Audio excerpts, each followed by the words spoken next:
You are tuned in, logged on, and enjoying Hackers on Planet Earth.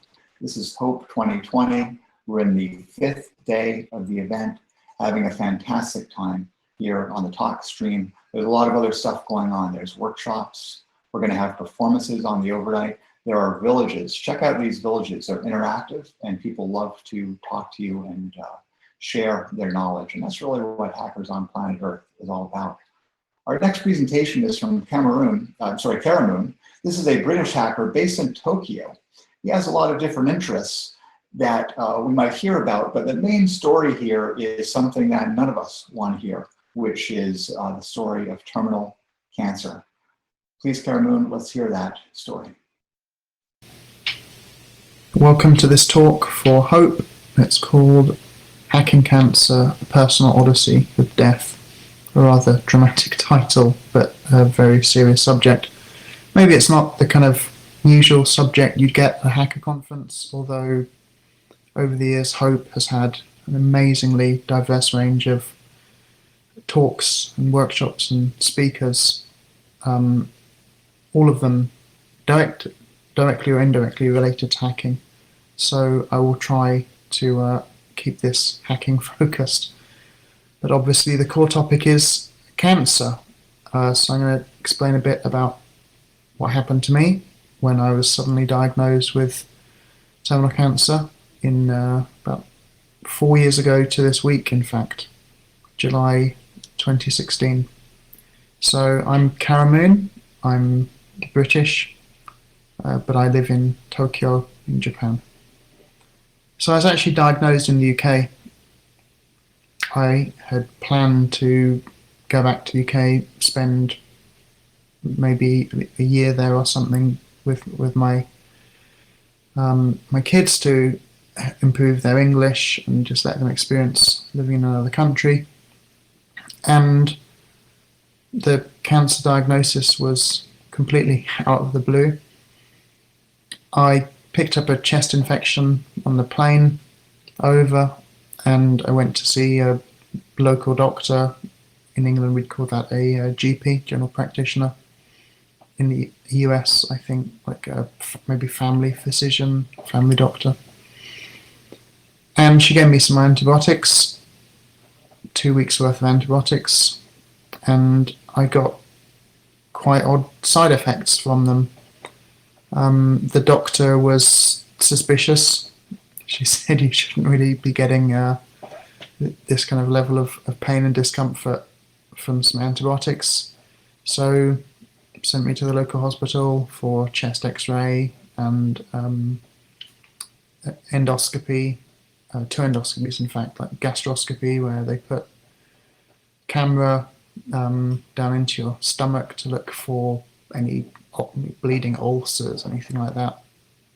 And also had an endoscopy, a colonoscopy, so putting a camera into your intestine, up through your colon, rather unpleasant. And I was pretty confident that I knew what they'd find. I'd read a bit about why you have a colonoscopy and what kind of may cause like abdominal pains from taking some antibiotics. Went in feeling very confident they're going to find some things called polyps, so like little kind of mushroom-shaped growths on the intestine. I think about half of people have them, and they're generally completely harmless little things going in the intestines, and might be one or 2 or 3 millimeters across, and they can usually be removed then and there during the colonoscopy. The end of the camera has like a little metal loop that I think is electrified, and they'll sort of lasso the polyps and whip them off. And you'll be uncomfortable for a couple of days afterwards, and you'll be fine. And just in case, if there's like several of the polyps, they'll send them to the lab and get them analysed. So very confident that's what they were going to find, and then I was going to have my colonoscopy and my gastroscopy, and then a week later I'd be off on a family holiday to Greece, taking my kids to the island of Corfu, which I was really looking forward to. So you get sedated for that kind of thing. So you get this sort of tranquilizer. So you're aware, but you don't give a fuck really. You know what's going on, but you're not feeling pain, and you are kind of detached. So I kind of have the procedures, and then sitting around. The nurse asks me if I'm feeling okay, feeling fine. Another nurse comes in and goes through the gastroscopy report. It's, nothing to worry about there. And then she says, "Can you come with me to the other room?" And the endoscopist who did the colonoscopy is just going to go through the results. And the endoscopist was there and didn't look very comfortable. They said, you have a 35 millimeter tumor kind of almost blocking your intestine. And you need to get it taken out. And there was another person in the room. I think she was either a doctor or what we call in England a nurse practitioner, it's like a specialist nurse. So she'd be like what we call a colorectal nurse. So I'm pretty sure from the uniform that's who she was. She said, we'll whip out this tumor and have it analysed, and worst case scenario, if it does, if it really is cancer, which potentially could be, although very unlikely in someone who's 36 years old, which is how old I was in 2016.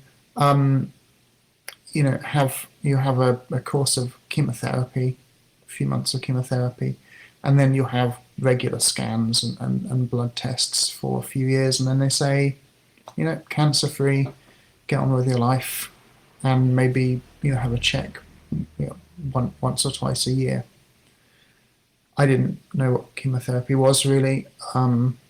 Sounded quite kind of futuristic, but anyway, it obviously wasn't going to be cancer. 36 years old, and so I went back home and told my wife that they found a big old tumor in the intestine and they need to take it out, and that I couldn't join the trip. So then I was going to stay at my parents' house while my wife and kids and parents went off to Greece for the holiday. And a few days later, I went back to the family doctor because I realised that in the UK, when you have any kind of hospital testing, the report goes back to the original doctor who ordered the tests. So in the UK, the medical system is broken beyond belief at every possible level. That's really beyond the scope of this talk, but it is appalling, and it's quite hard to get information and appointments at the big hospitals like your hospital. So I went back to the doctor's office, saw a different doctor, and I prepared all these questions about removing this tumor and what the procedure is going to be like, assuming it wasn't going to be cancer. I had a couple of questions ready in the very rare event it was cancer. And the GP said, male GP this time, and said, the report says you have cancer, so you'll get a meeting with a surgeon at some point, and an oncologist as well, who will talk about other treatments that you'll need. So walked out, went back and saw the family, and that was quite a hard conversation to have. Still, I really wanted them to go and enjoy the holiday, and got a family member, an aunt, was going to come and stay with me for the week while the rest of my family was away. So then I had a CT scan So that's like an X-ray scan. It's basically having loads and loads and loads of X-rays at usually about 3 millimeters apart. So it makes the machine kind of takes these X-ray slices of you, and then they build a 3D model. And it's fine. So again, I knew that it was much quicker to get the result by going back to the local doctor's office. So third doctor this time, I said, the result of the CT scan, the report should be on the system. I know it's either going to be no news if it's sort of an unclear scan, or bad news. And he looked at the screen and sort of said, are you sure you want this information? This very much falls in the category of bad news. He said, well, do you want to call someone or whatever? And I said, no, tell me what the results are. And the results were that the cancer had already spread to a whole bunch of places. And he said, I'm afraid it's terminal. You've got terminal cancer. Terminal now means that at the moment your cancer is not curable, although fortunately cancer treatment is progressing relatively quickly, and it's new treatments are coming on, it's improving. So I go home and talk to my aunt. And at this time my family are in Greece, and there's no way I'm going to tell them while they're there. So you can imagine, I kind of had a couple of phone calls during that week with my wife. I'm having to kind of say, oh, isn't it, sort of talking about the cancer and what a shock it is. And I'm thinking, well, yeah, actually, it's going to kill me. And even that was nothing to prepare me for what happened next. But at this point, as a hacker, what do you do? Right? It's all very well kind of, playing around with shell code and exploits and cool hardware hacking and social engineering and bumping locks and all this kind of stuff. But what about when this is your life? I mean, your life depends on it. So it was time to get hacking, and especially it was time to start asking a lot of questions and trying to find any kind of exploits. Now, one thing that happened was very good. Two very good friends of mine came to visit, and they took me out for lunch. Eating with is kind of an interesting experience when you know that there's a massive tumor in your body that's blocking up your intestines. So you have to eat like what's called a zero residue diet. So like, avoiding kind of fibrous food and stuff. And so my friend Eben Upton and his wife Liz Upton, so you've probably heard of them. Eben is a co-founder of Raspberry Pi. He and Liz came over, took me out for lunch, and Eben said something really, really interesting and massively useful, which is actually one of the reasons why I'm still alive 4 years later. He said that when the first waves of HIV were around in the 1980s, a few people who had access to the experimental treatments would get a good response and would survive, and then some of those people would sort of get through the next stage of experimental treatments. And in fact, there are still some people alive now who were in those original waves of HIV in the UK and the US and other countries, and they were the ones who got access to the new treatments and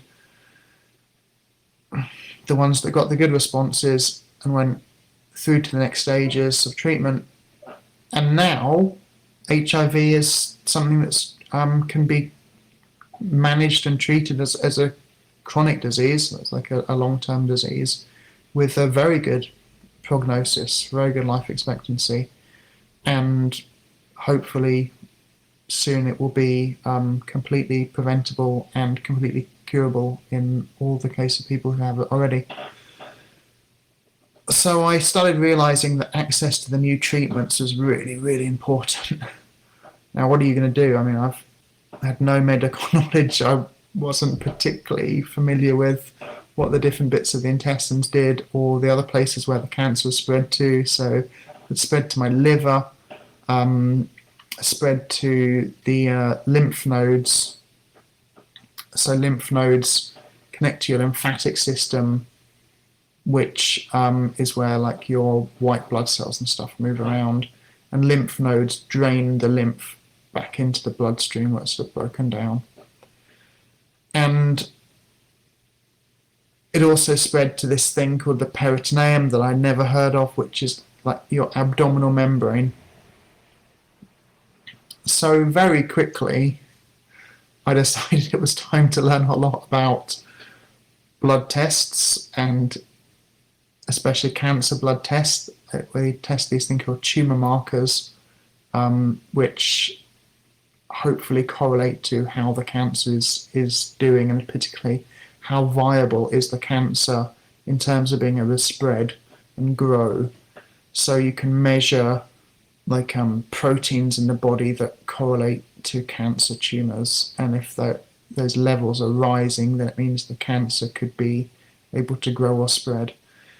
And you know, I hit the file sharing websites and BitTorrent and found really quite good medical training, and I started getting quite good at reading medical papers, and I looked at the 6 degrees of separation idea, so that you look at the person you need to be in contact with and you work backwards from that and try and find some kind of connection with that person. And I started to learn a lot in quite a short period of time. And I also decided that staying in the UK I was going to die. Now, I had been living off and on in Japan for about 10 years at that time, or maybe a bit less, probably maybe 8 or 9 years. And I quickly learned that the standard of cancer care in the UK is poor, and the standard of cancer care in Japan is very, very, very good. So I decided to go back to Japan. There's practical reasons as well, that I knew a lot more people in Tokyo. I live in the west of Tokyo, near Yokohama. And so I actually have more support, and it'd be much better for the kids as well. And Japan is overall a considerably more pleasant country than England to spend, you know, your last days. One thing I discovered, and the reason I said that the terminal cancer diagnosis didn't do anything to prepare me for the worst news that was later on, is that I had a PET scan in the UK. So PET scan is a nuclear scan. So you're injected with radioactive sugar, so it's glucose, and I think one of the atoms in the glucose molecule has been replaced by I think it's a radioactive fluorine atom. And you then, after being injected with the sugar, you sort of lie down and have this sugar sort of goes around you for an hour or 90 minutes. Then you put in the PET scanner. PET scan is positron emission tomography. Tomography just means making a picture out of like slices and layers. And positron emission, I guess the radioactive sugar is emitting the positrons, which are the positive counterpart to electrons, and the scanner kind of picks up these. And PET scans make this kind of image where it shows what bits of the body the radioactive sugar went to quickly, and because cancer is sort of hungry for sugar, it goes to those organs where the cancer is, or goes to tumours in other parts of your body where the cancer is spread to. And also, that kind of scan can show how well an organ is working, because, for example, so you might have it not as part of a cancer diagnosis, but just to see if there's problems with your organs, it can show how well they're functioning, because you know your kidneys should light up on a PET scan, and yeah, you'll see the heart and whatever. So PET scan was the one that showed there was a tumour on the peritoneum, the abdominal membrane. So this is that membrane that protects the organs of the abdomen, and that had been suspected from the CT scan. The CT scan showed this like bumpy kind of texture of that membrane, so that's they call that irregular thickening. And the PET scan confirmed that the cancer spread to there, and that meant instead of having something like a 25% chance to live 4 years, which was the prognosis for colon cancer, and you know, 25% chance of living 4 years when you're 36 years old and in very good health, except for the terminal cancer bit, that means you've got a pretty good chance of making it. 25% doesn't sound a lot, but healthy and young, you can put up with a lot of treatment, and you're likely to be that group getting through to the next round, and getting through to the next round, and getting through to the next round.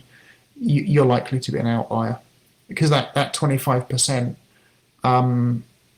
you know, the 75% who don't make it to 5 years, that includes people who were too sick to have any treatment at all, or people who the cancer already spread to the brain and bones. That's kind of very hard to treat. When it spread to your abdominal membrane,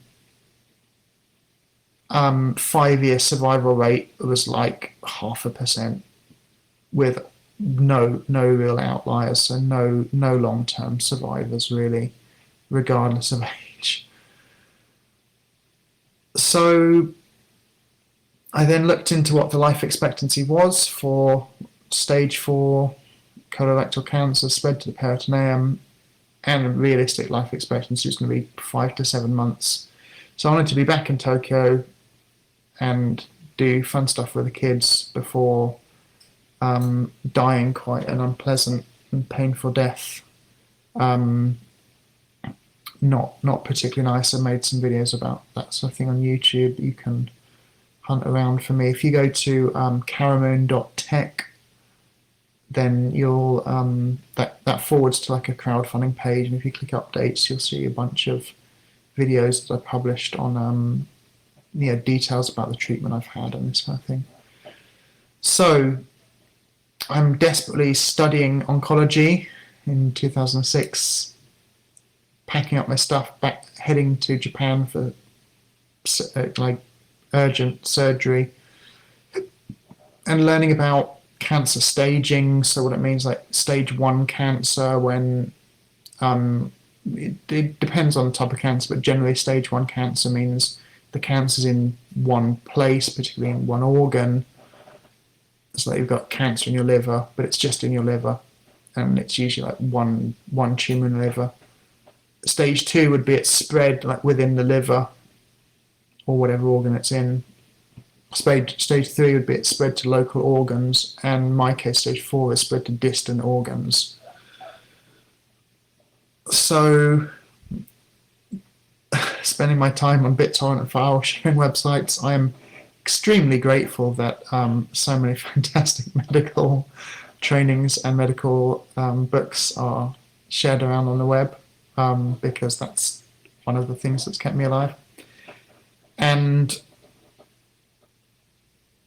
in the background, there's the very serious issue of not having any money, being like a freelance worker, doing a bit of consulting and a bit of English teaching in Japan.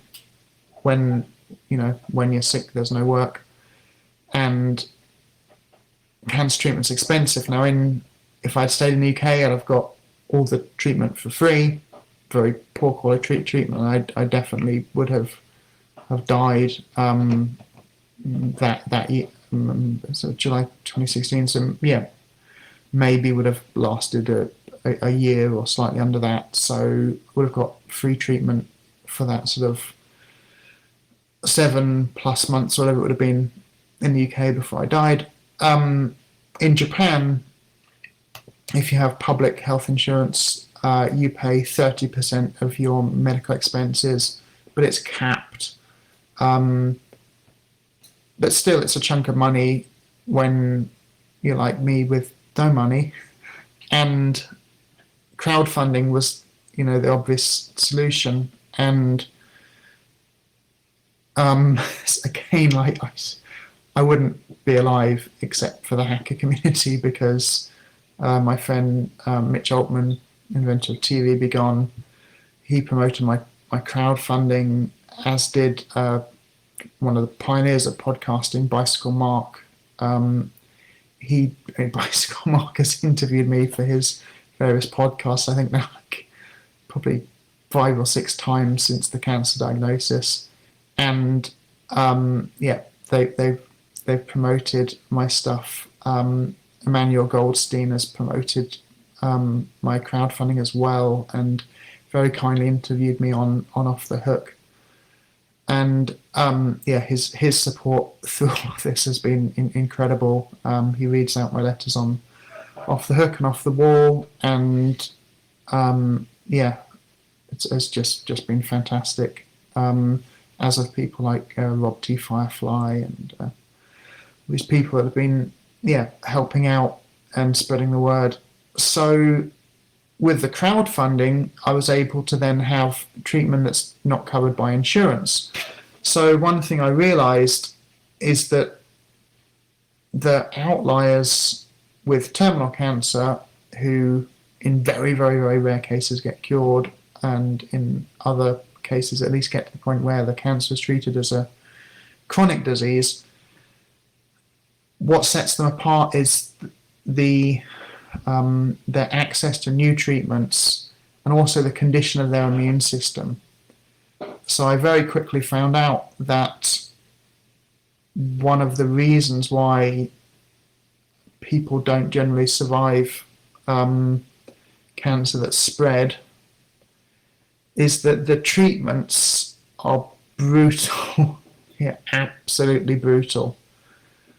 And in particular, and very ironically, they damage your immune system. Now, cancer is a very sophisticated set of diseases. It hides from your immune system. It suppresses your immune system. But the 3 classic, what are called the 3 pillars of cancer treatments, that's surgery, which is like cutting out the cancer and also cutting out a big margin around it where the cancer is probably spread to, and radiotherapy, so using radiation to fry the cancer.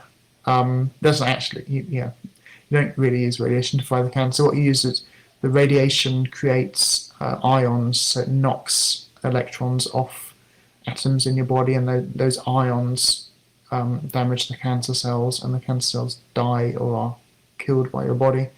And chemotherapy, which is a set of toxins, they're toxic drugs that interfere with the cell cycle.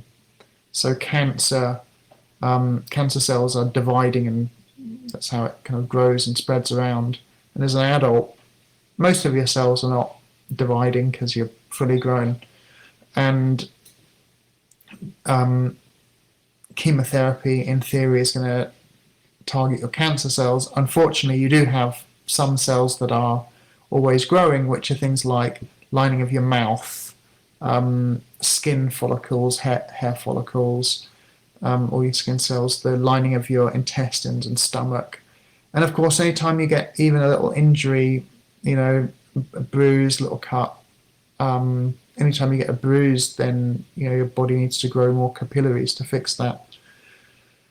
So the classic 3 cancer treatments, they are devastating to your immune system. They cause a lot of immune suppression. Chemotherapy is so toxic that you tend to have it in cycles. So you have like a big treatment of chemotherapy, and then you have to have a rest, and then big treatment of chemotherapy again, and you might have 6 cycles or 12 cycles over a 3 or 6 or 12-month period. In my case, I've had chemotherapy basically all the time for the past 4 years. I had a 6-month break after massive liver surgery. But I found that there are other treatments that don't damage your immune system so much or even boost your immune system, immunotherapy being a key one. But also I found that with chemotherapy, you could have low-dose chemotherapy without the big breaks. So the big breaks give your cancer a chance to regroup and regrow and spread. Having a continuous low-dose chemotherapy, still going to damage your body a lot, especially heart and liver. You get this thing called fibrosis, where like the tissue becomes hard and fibrous. So if you can imagine like muscle fibers in your heart, when they're damaged, they get these cross links as they try and repair. So the chemotherapy damages it, and the tissue goes hard, which means if you need surgery later on, like I had liver surgery, when they're cutting through that fibrotic tissue, it bleeds and bleeds and bleeds and bleeds and bleeds. And it makes surgery dangerous and difficult.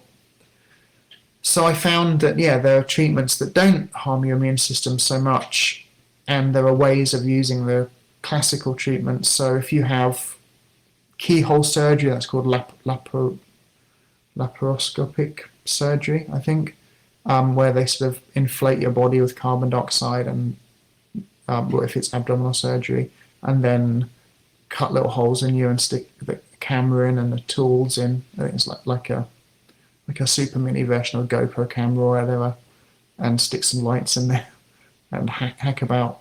That damages your immune system less, and the recovery is much quicker, and you can start the other treatments again much quicker. With chemo, getting the low dose chemotherapy, also when you're having the chemotherapy, heating the organs. So when I have chemotherapy, they stick me in this machine for about 40 minutes and heats up the organs. So in my case, the liver and the lung and abdominal membrane. So yeah, the cancer later spread to my right lung. Not fun at all. And when you heat up the organs, the blood flow increases, which means the chemotherapy agent is going to get in there more into where it's needed. And that's really important because with big tumors, there's not good blood supply in the center of the tumor. And in the case of the abdominal membrane, those tumors are flat and have a very poor blood supply, and you tend to get a lot of very small tumors with poor blood supplies on the abdominal membrane. So you're not going to get the chemo drug in there. So step by step, I started learning. I started teaching myself oncology really, and looking for people in the hacker community who had experiences they could share with me or could help with the crowdfunding. And I used the 6 degrees of separation idea. More than anything else, I used this really cheesy, corny 3-step thing I think I had maybe seen it in a crummy self-help talk or something. But this 3-step way of dealing with a crisis or bad news. So step 1, don't worry alone. That means tell some people, choose those people carefully, but tell some people. Step 2, get the facts. So don't be concerned about things that are unclear yet. go and look for the real information. So I read the same kind of clinical papers that my doctors read. I read the same textbooks that they read. I do the same video training courses that they go on. So get the real high quality information. And step 3, make the plan. So having a plan, even a bad plan, is a lot better than no plan, because it gives you breathing space, gives you time to get some clarity. So over the past 4 years, I've had bad news and more bad news and more bad news. And I've always taken that 3-step approach. And over the kind of past year, the news starts changing to when the doctors say there's no evidence of disease. Now, in my case, that means a lot less than it would for someone with other types of cancer, because when the cancer spread to the abdominal membrane, it's very difficult to see on the scanners, because the scanners can see things of like 5 millimeters and bigger.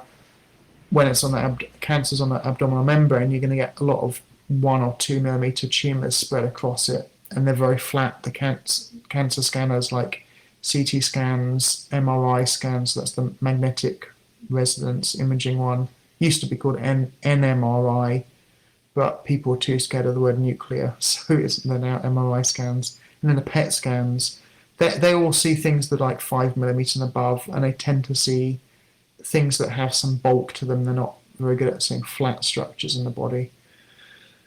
So that's where I'm at now. So still there'll be cancer floating around my body. I'm still continuing the low-dose chemotherapy, and amazingly there's still been interest from the hacker community, which is just incredible. Still getting interviewed on the podcasts, and people are still writing about my situation on social media, and that has kind of been one of the things that has kept me alive, because first of all, it just gives you a lot of strength to go on, and you need a lot of strength when you're getting bad news and then more bad news and more bad news, but also keeping the crowdfunding going. Cancer is a marathon, not a sprint. And I've also, thinking about the wider picture, not thinking about my situation, it's very, very, very clear that as hackers, as a hacker community, we have to get involved in medicine. We have to give support to the doctors and nurses and other healthcare workers. The support we can give them is our expertise about using technology, our expertise about building community, our expertise about sharing knowledge. So much of medicine is just embarrassingly broken. So the concept of a paper, a clinical paper, medical paper, it's nonsense. The focus on writing this static document that gets peer reviewed, and it's a completely binary thing. Yes, no, it's published or it's not.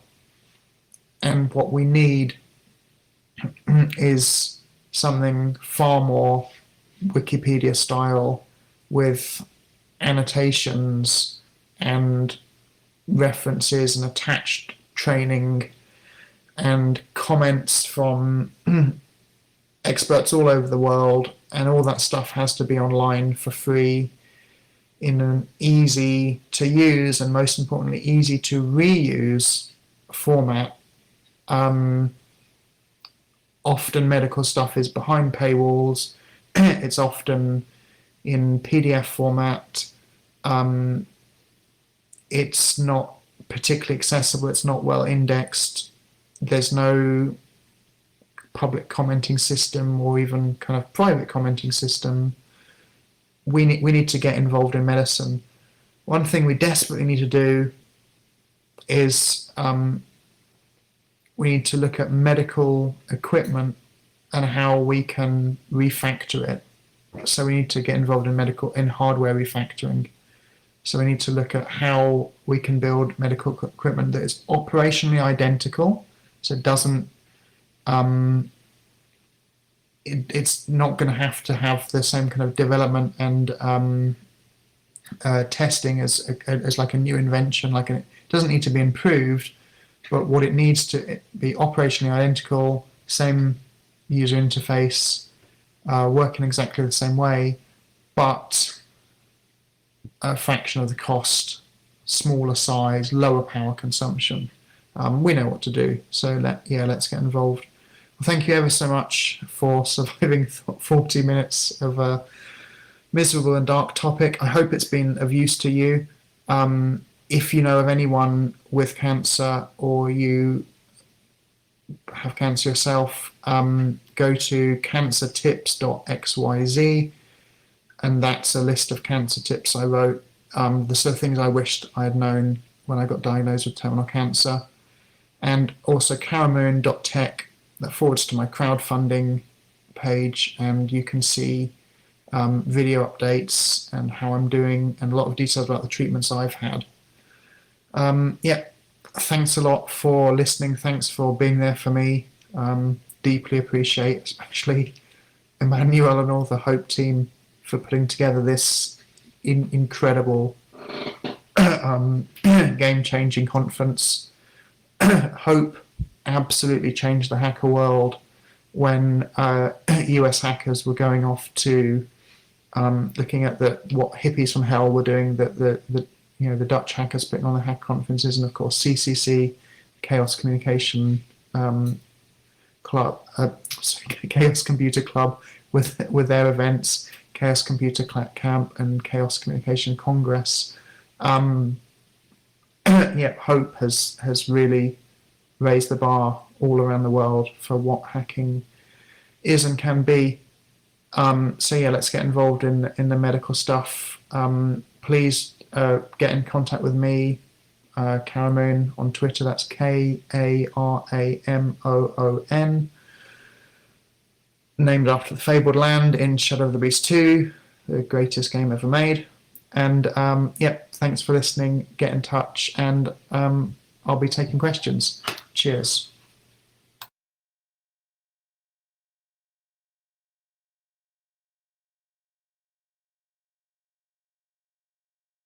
The information sharing is, of course, exactly the hacker ethic that we are following here. I'd like to thank you for sharing. Thank you for being open. And we have some questions that have come in from the live audience. I think the first thing to start with is you've learned so much. This is a learning journey, obviously, as well as the journey of so many other types. But what do you think is the main thing that you've done differently from other patients faced with this situation? So I've always tried to be aware of my own biases. The real danger you have is survivor bias, which means just, you hear stuff that worked for some people and then you naturally feel you want to pursue that. What you don't hear is all the people that tried that same treatment or that same method and sadly didn't make it. So throughout the whole of this 4-year nightmare, I've been always trying to think, am I being biased? Another key bias is confirmation bias. So you hear of some treatment and you go out and look for it online, see what people are saying about it, and you are looking for a positive result and you're blinded to the negatives.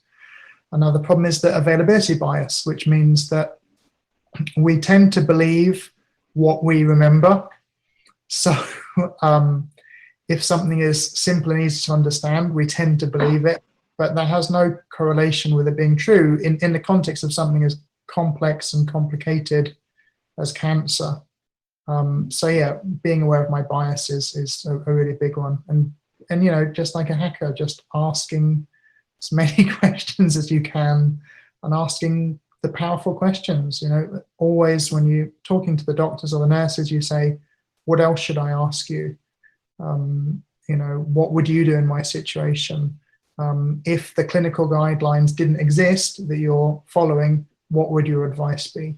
So you're always looking, I don't want to say looking for the weak points, but you're looking for the edge cases. You want to be an outlier. When you've got terminal cancer, you want to be an outlier. You want to live for a very long time. During the HOPE conference, we've had several talks already that focus on essentially misinformation, disinformation, and it sounds like you were in the same situation. Even though there probably aren't as many bad actors. It's not like someone trying to throw the U.S. election in 2016 or something like that. But so maybe not quite as many bad intentions or state-sponsored, et cetera. But there's an awful lot of misinformation and disinformation concerning health. What happened when you came across, like, let's say, an alternative? Someone says, "Oh, you should, have oxygen, or you should try, microdoses of, some poison or something like that." I mean, did you discard it out of hand, or did you discover that you really wanted to look into every possibility? So, first of all, there are plenty of bad actors. There are, people looking for money. So that's, one thing is always follow the money. Look at the trail. Who would profit by this? There are plenty of just misguided, well-intentioned people who are suffering strongly from those biases I mentioned. So I always, try and judge the thing on its own merits, but also, what Carl Sagan said about if some claim is very extreme, then it needs extreme evidence to back it up. So if someone says they cured themselves by using cannabis oil or dog deworming tablets or whatever, one tablet or one course of tablets, and they were cancer-free for the rest of their life, then, you need very, very big evidence to back that up. I mean, that's why we have double-blind trials. Double-blind trial means the patient doesn't know if they're getting the real treatment or the placebo, but nor do the doctors and nurses giving that treatment. That's what double-blind means, and that's so important because everyone is biased and everyone's hoping for a good result. But yeah, there are plenty of bad actors, and I'd say some might say the pharmaceutical companies are included in that. It's a profit-driven industry, right? Yeah, so people watching this talk might be interested in watching some of those other HOPE talks where people took a deep dive into some of that information validation, fact checking, all that. And of course, for you, the stakes couldn't be higher. You gave sort of a call to action there. You said you really would like to see more hackers involved with medical care. Could you get a little more specific about that? What can hackers do to improve cancer care and medical care in general? So I think the key thing is get engaged in the medical care and talk to the people on their terms.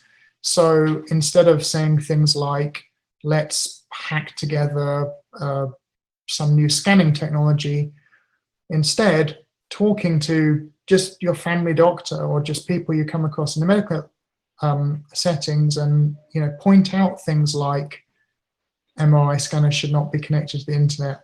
You should not be running Windows XP on hospital computers, thinking Service Pack 4 is going to protect you. And yeah, just making the hacker community as welcoming as possible. Invite your doctor to the local 2600 meeting. Leave copies of 2600 around the hospital waiting rooms. There's a lot we can do in engaging with clinical staff on their terms. It's always less effective to have the attitude of like, we're right, we've got all the answers, we're going to make something and give it to the doctors or any other context. Same is true of education as well. Yeah.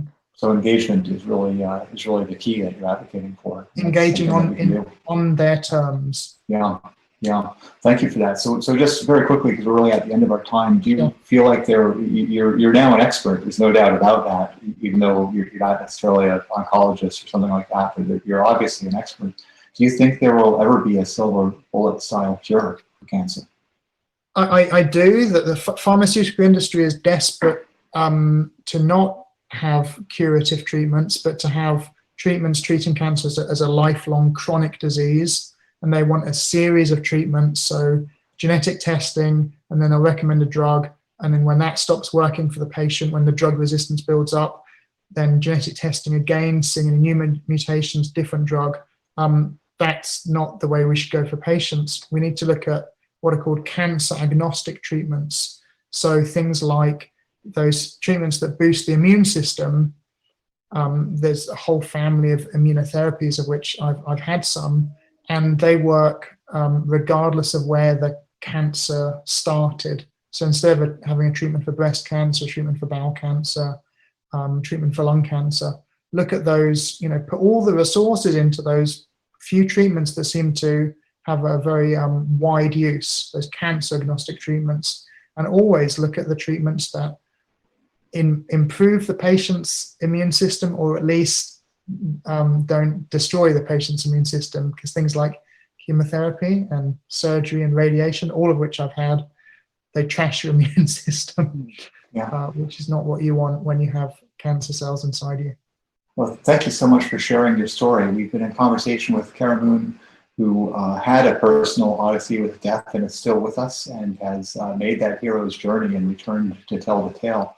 I appreciate you sharing with the Hackers on Planet Earth audience, and thank you. And I think this is a time when we really all mean be well. Thank you so much. Cheers, Greg.